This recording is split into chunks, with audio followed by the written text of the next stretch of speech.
ఎవని పేరైనను జీవగ్రంథమందు వ్రాయబడినట్టు కనబడనేడల వాడు అగ్నిగుండంలో పడవేయబడును అని ఉంది.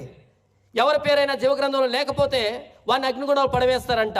వ్యభిచారం చేశాడని కాదా, దొంగతనం చేశాడని కాదా, హత్య చేశాడని కాదా, కాదంట.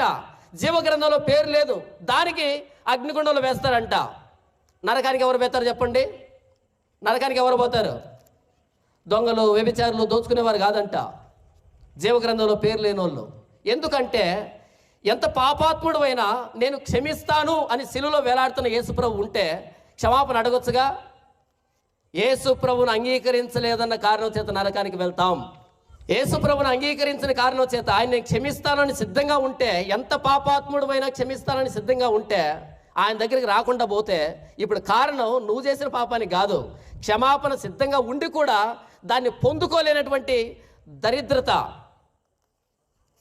యోహాను సువార్త 3:16 చివరిగా, దేవుడు లోకమును ఎంతో ప్రేమించును కాగా తన అద్వితీయ కుమారునిగా పుట్టిన వారిని విశ్వాసం ఉంచు ప్రతి వాడును నశింపక నిత్యజీవం పొందినట్లు ఆయనను అనుగ్రహించెను. దేవుడు లోకాన్ని ప్రేమించాడు కాబట్టి ప్రభువైన యేసుక్రీస్తు వారిని లోకానికి నరావతారిగా పంపించాడు. ఆయన శరీరమందు పాపానికి శిక్ష విధించాడు. ఆయన సిలువను ప్రపంచమంతా కనిపించేటట్టుగా ఎత్తాడు. 12 మంది సువార్థికుల ద్వారా సర్వలోకానికి, సర్వ సృష్టికి వెళ్ళి సువార్త ప్రకటించండి అని.